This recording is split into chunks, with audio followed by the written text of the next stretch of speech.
Dear student, then we discuss about the adaptation of plant to the extreme temperature.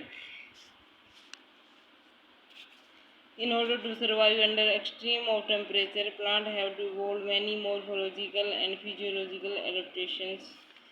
जैसे extreme temperature में survive करने के लिए plant को अपने आप को उस टेम्परेचर के अकॉर्डिंग ढालना पड़ता है। उसको हम अडेप्टेशन कहते हैं। वो मॉर्फोलॉजिकली और फिजियोलॉजिकली प्लांट अपने आप को सूटेबल कर लेता है उस एक्सट्रीम टेम्परेचर से, ताकि वो उसमें सर्वाइव कर सके।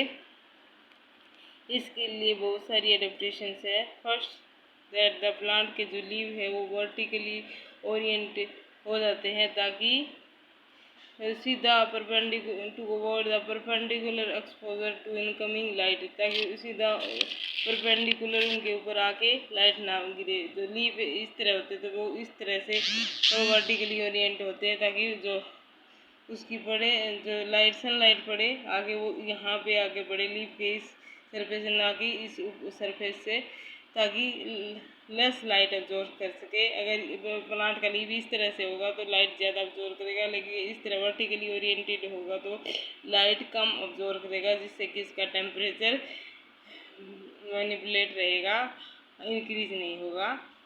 देन सेकंड है whitish and greyish colouration of leaves.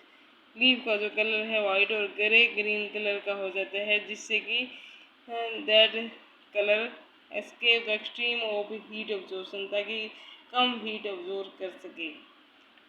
और लीफ जो कि हाई टेम्परेचर में ग्रो करते हैं उनके थिक क्यूटिकल होती है और लीव हेयर्स होते हैं that help in reflecting the heat and saving the underlying tissue from injury, जिससे कि हीट है वो रिफ्लेक्ट हो जाएगी और अंदर के टिश्यू है उनको इंजरी नहीं होगी हाई टेम्परेचर के कारण। फोर्थ है ट्रांसपीरेशन। ट्रांसपीरेशन हेल्प करती है लीफ के टेम्परेचर को लो करने में, क्योंकि ट्रांसपीरेशन से जो हीट एनर्जी है वो वाटर के इवोपोरेशन में यूज हो जाती है, और जिससे कि कूलिंग इफेक्ट प्रोड्यूस होता है। और transpiration also help the plant from high temperature से बचाती है ट्रांसपीरेशन भी कूलिंग इफेक्ट के कारण। Then producing low degree of protoplast hydration.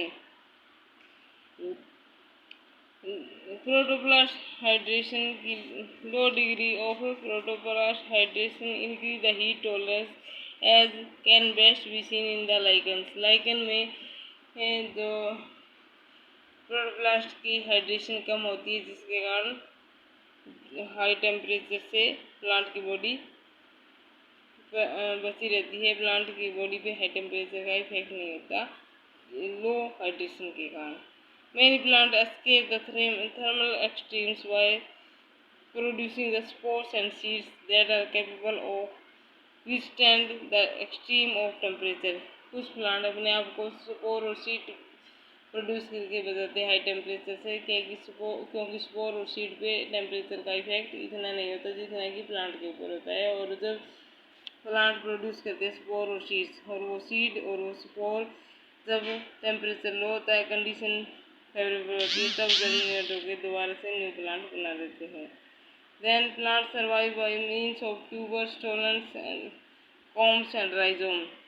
कई बार हाई टेम्परेचर का कारण प्लांट के ऊपर का पार्ट है वो ड्राई हो जाता है, लेकिन ग्राउंड के अंदर ट्यूबर्स, स्टोलन, कॉम्स और राइजोम है वो एज इट इज रहते हैं। और जब फेवरेबल कंडीशन आती है वो दोबारा से न्यू ग्रोथ शुरू हो जाती है, उनमें फिर नया प्लांट बना देती है। In the increase in the osmotic concentration that prevent the freezing under low temperature। कई प्लांट में ऑस्मोटिक कंसनट्रेशन अंदर के प्लांट की सेल शक्ति ज़्यादा होती है, जिसके कारण वो सेल फ्रीजिंग होने से बचती है और लो टेम्परेचर में वो उसकी आइस फॉर्मेशन नहीं होती। These are the adaptations of the plant to extremes of temperature।